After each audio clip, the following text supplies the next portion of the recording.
Unlike Infamous 1, which I owned and beat very close to release, I never technically had Infamous 2. I played it on a friend's console, which was hacked at the time, and I do remember enjoying it quite a bit, and I would tell anyone that it was a good game. I hadn't realized how big of a jump from the first game it really was until now, and oh boy did I not give this game the credit it deserved. Call it reverse nostalgia or something, but I was pleasantly surprised with almost everything in Infamous 2. So today I will take you on another one of my review rant video thingies to show you why you should definitely play Infamous 2. So let's get right on with it.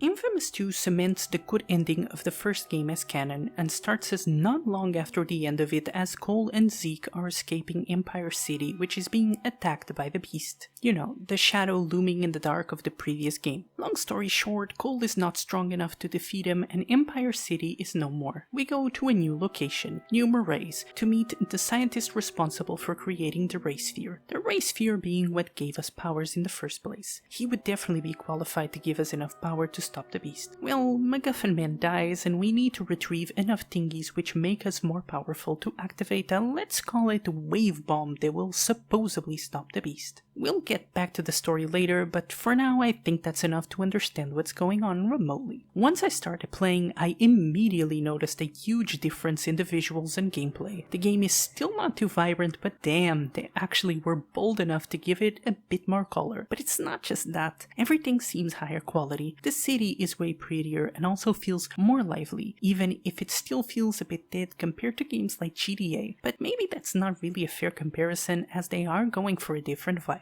It just seems higher budget, and that the team had a better grasp of how to use the PS3 hardware, which was notoriously hard to develop for. Honestly though, none of this compares to the incredible evolution of the gameplay. All the good things from the previous title are here. Cole can still shoot lightning in various different ways, climb buildings easily, grind electrical poles in a non-sexual way of course, and much more. But the smoothness of the movement and animations make it feel like a completely different game. It's like Cole got accustomed to his powers, because gone are the stiff, at times frustrating and sluggish movements of older days. Cole is fast, nimble, and it's extremely hard to not feel empowered and to not have fun while in any fight. Admittedly, this does make the game feel much easier, but I would argue this is actually a good thing. It's still not a walk in the park, but it manages to make Infamous 2 more fun, but also less frustrating. Infamous 1 got hard to the end in the bullshit way, where it's not that it's harder, it's that enemies take a million damage before dying. And Infamous 2 is like that too, but in a smaller, less invasive way. This time around, you even have access to two different powers, which are concrete if you follow the evil path, or ice if you follow the good path. And they also fixed melee, so it's actually good, and I ended up using it more than I thought I would. You can unlock new variants of each of your main abilities by using the XP you gain from pretty much everything, and the variety is so helpful in making the game feel way less repetitive. I feel like I'm just repeating myself, but I can't stress enough how much better this game feels to control. Combat world traversal with some incredible inclusions to this, I might add. Better melee, better powers. Hell, there's even some destructive environments which don't really fit much in this discussion, but they fit for me on the game feel, so they're staying here. Everything just flows so much better, and it's just a joy to play. Even collecting the shards around the map isn't a painful chore anymore. Speaking of which, the blast shards and voice memos return. This time, the memos are on birds that you need to catch, but same thing as previously. I found these to be actually very interesting, and they give an interesting perspective to what was going on behind the scenes while Cole was discovering his powers in the first game. The shards still do the same as before, so improve your power capacity. This time I could connect my save data from the previous Infamous, and I got a bit of a boost on this. Nothing game changing. This connection also applies to some extent to what's said on the memos and even a little bit on some side quests. The side quests remain mostly unchanged from the previous game. For each one completed, it will liberate a small area of the map, and there's a few specific good or bad karma side quests. What was changed is that completing side quests will grant you very very good quality of life upgrades, and the missions have a bit more variety and felt less dull. Again though, this game feels much better to play, so it could have tricked my small attention span brain into thinking it was better. It still falls victim to the go here, kill enemy trope, but it's more engaging in a way. You even get a small plotline that I won't spoil with the good and bad karma missions. The game is still divided into districts, although I feel like they were more organically incorporated into the map.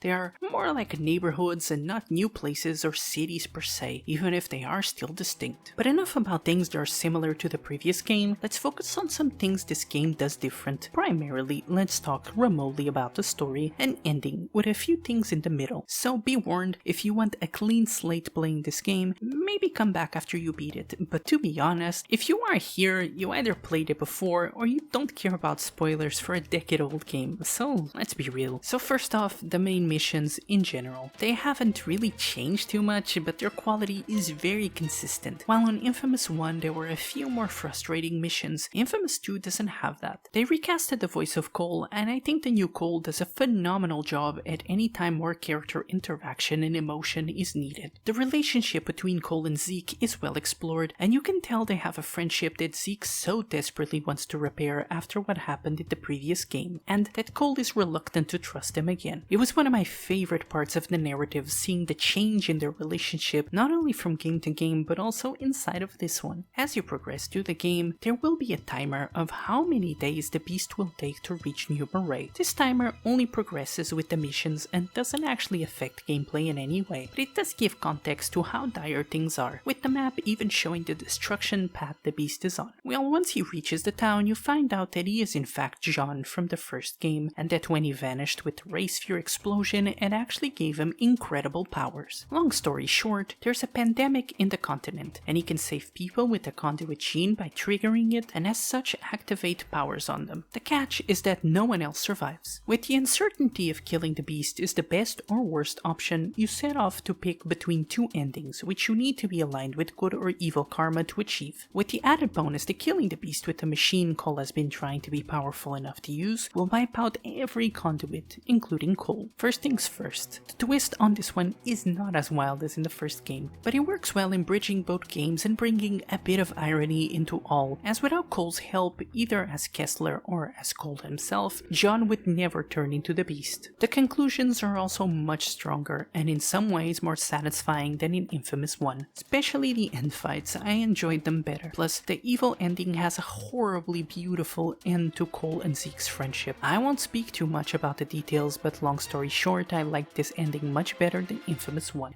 I don't really know if there's anything else to talk about at this point. To be honest, I left this script unfinished for far too long, and now I don't even know where I was getting at with anything, so let's just wrap this up. Infamous 2 is an incredible evolution of the first game, improving on every aspect possible. It's simply funner and more polished, and even after I was done, when my brain wasn't allowing me to continue working on the script, I still went and played more of it. I never meant to, but I collected every blast shard and completed every side quest, and if that isn't a good enough recommendation, then I don't really know what is. Thank you so much for watching, and I hope I gave you at least a minute of entertainment. If I did, let me know what I like, and if you really liked it, then give me a little subscribe, and see you next time.